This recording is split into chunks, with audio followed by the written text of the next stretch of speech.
Okay, so today we're going to talk about how to connect everything up. We're going to talk about connecting the pumps, the hoses, the accessories, and all that kind of stuff.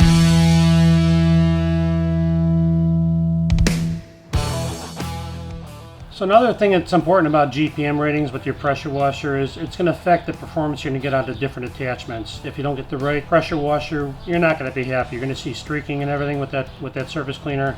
It's not going to look good at all. You're going to be very upset. Basically, you have two ends on a pump. One end is going to be connecting your garden hose to. The other end you're going to be connecting your high pressure hose to. Your garden hose connections are pretty standard. It's going to be the 3/4 inch male thread on the garden hose going into this fitting here. It'll be here, here, or over here on this type of pump over here. Typically on these you're going to have a standard garden hose connection that you're going to see on every other pump, and for your high pressure hose it's going to typically be a quick connect fitting, a 3/8 quick connect fitting on there. There are going to be different settings on these though, depending on the pump. You may have a M22 fitting for your high pressure hose.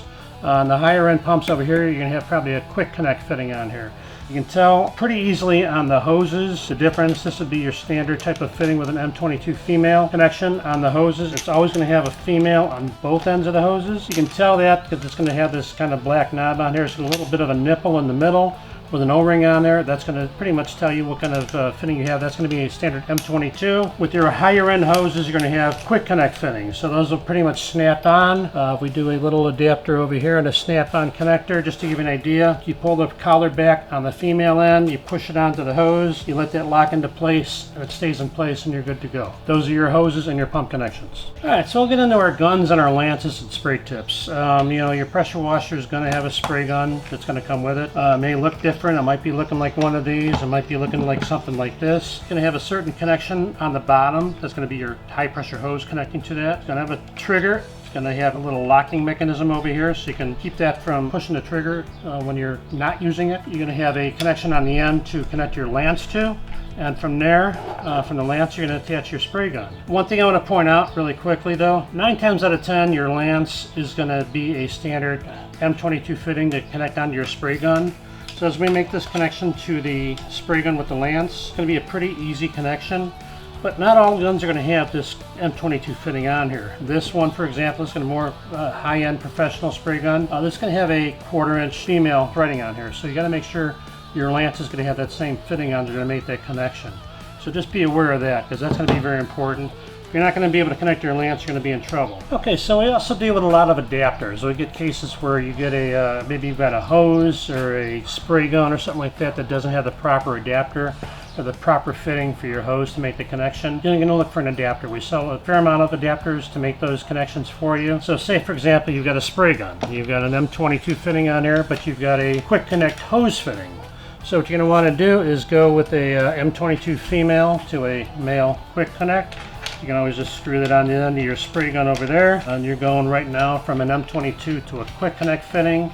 You can make that connection with your quick connect hose and you're in business. Again, there are a multitude of different adapters we offer on our website. We need to know what thread is on your original piece of equipment. We know what adapters go with those and what fittings go with those machines. They're included already with the machines. If you need help locating the right adapter for them or getting information on that, give us a call. We can help you get there. We'll do our best to help you out. Going on to the tips here a little bit. You may have 3 tips, you may have 4 or 5 tips. They're all going to be color coded, so depending on the color, it's going to be a different spray pattern. Your red tip that we have on here is your 0 degrees. So you're going to get a real pencil, fine, sharp spray pattern with that. You want to carve your name on some cement or a piece of wood or something like that. For whatever reason, when you do that, that's the tip you want to use. Your yellow tip is going to be a 15-degree tip. We don't have one of those right now, but that's going to be when you get a 5-pack of tips. Your green tip is going to be a 25 degree, so a little bit farther out spray. Your white tip is going to be a 40-degree spray pattern, and your black tip is going to be a 65-degree pattern. That black tip is going to be your lowest pressure nozzle. That's going to be only used if you're going to be using detergent or soap on your pressure washer. That's the only time you're going to use that typically. If you try and use detergent or soap with a pressure washer and you're using a green or a yellow or white tip, you're not going to get anything coming through there. It just won't happen. Just like your 3/8 hose are, there's going to be a 1/4 inch quick connect. So just pull the collar back, pop that in there until it locks into place. And make sure it locks into place, because if it's not locked into place, you pull that trigger, that little sucker's flying across the yard and you're never going to find it again. You're going to be buying more tips. Be very careful about that. Make sure it's nice and tight and you're ready to go. Alright, so in addition to using the nozzles, these standard nozzles, there's other things you can use, other accessories you can use to make the job go a little faster. There's turbo nozzles, which are available. When you're sizing your turbo nozzles, you want to make sure the turbo nozzle is sized based on the pressure reading and the GPM rating of your pressure washer. We do have charts on our website to help you make that selection a lot easier. Turbo nozzles are great because they give you a pulsating action to that spray pattern. It's going to cover a little bit wider area, so when you have a little bit more baked in dirt, that pulsation of the water kind of chisels away at that dirt much quicker and makes it more effective and easier to use. Just be aware that there's a ceramic pin in there that kind of rotates in there and gives you that pulsating action. It's very important that when you start off using that and when you're pulling the trigger and that is attached to the end of your spray gun, you want that pointing down towards some type of surface. If you were to point that in the air and pull the trigger on your gun, you're going to shatter that needle. You're not going to have any turbo nozzle to work with. You're going to be replacing either the turbo nozzle or the needle inside, so that's a very important thing to understand. Alright, so when you get into surface cleaners and using surface cleaners, we have them in all different sizes, up from about 14 inch up to about over 36 inches in width. Using a surface cleaner is going to be very effective. It's going to have 1 or 2 or maybe even 3 nozzles in there that's rotating at a high speed. It's at an exact distance from the surface, so it's going to be nice and even. It's rotating around, doing a very effective job. It's easy to use. Most surface cleaners require at least 2.5 gallons a minute on most of them. On the higher end pressure washers and the higher end surface cleaners, you're going to need at least 3 gallons per minute. So that's very important to know too. There's also water brooms. Water brooms are going to be a little bit different design. It's like pushing a broom with nozzles at the end of it. Your water brooms are typically going to be a little bit maybe less expensive.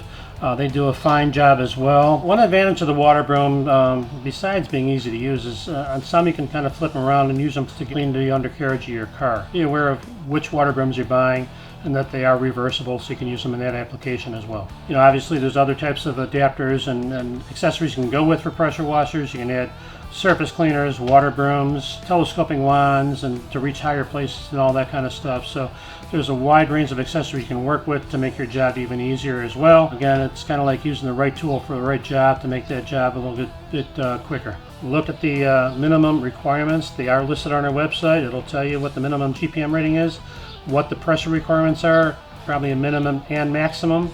Make sure you're meeting those and you'll be very pleased with the results you get from those accessories.